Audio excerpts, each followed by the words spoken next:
రాజ్ తరుణ్ మీద లావణ్య అనే ఒక అమ్మాయి కంప్లైంట్ ఇవ్వడం జరిగింది.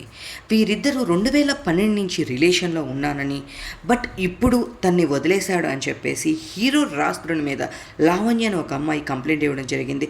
అదేవిధంగా వీరిద్దరు కలిసి ఉన్న చాలా ఫొటోస్ని తను చూపించడం జరుగుతుంది. మనం చూస్తే కనుక ఫొటోస్లో వాళ్ళిద్దరు చాలా క్లోజ్గా ఉన్న ఫొటోసు, వాళ్ళు కలిసి టైం స్పెండ్ చేసిన ఫొటోస్ కూడా కనిపిస్తున్నాయి. బట్ దీని గురించి రాజ్ తరుణ్ని మీడియా ముఖంగా అడిగినప్పుడు రాజ్ తరుణ్ అవును, ఆ అమ్మాయితో రిలేషన్లో ఉన్నాను, ఇంతకుముందు ఉండేవాడిని, ప్రజెంట్ అయితే నేను రిలేషన్లో లేను. ఎందుకు అంటే తను డ్రగ్స్ తీసుకోవడం, తను జైలుకి వెళ్ళి రావడం, తన బిహేవియర్ నాకు నచ్చట్లేదు, సో అందుకే నేను తనతో రిలేషన్లో లేను, పెళ్లి చేసుకున్నాను అని చెప్పేసి చెప్పింది. అది కూడా అబద్ధం. నాకు పెళ్లి చేసుకోలేదు, పెళ్లి చేసుకునే ఉద్దేశం లేదు, ఇది ఇండస్ట్రీలో అందరికీ తెలుసు. అదేవిధంగా ఆ అమ్మాయి మీద చాలా కంప్లైంట్స్ ఉన్నాయి. తను వేరే అబ్బాయి పెళ్లి చేసుకోవాలని చెప్పేసి ఆ అమ్మాయి మీద కంప్లైంట్ పెట్టారు అని చెప్పేసి రాజ్ తరుణ్ ఒక ఎఫ్ఐఆర్ని కూడా చూపించడం మీడియా ముఖ్యంగా జరిగింది.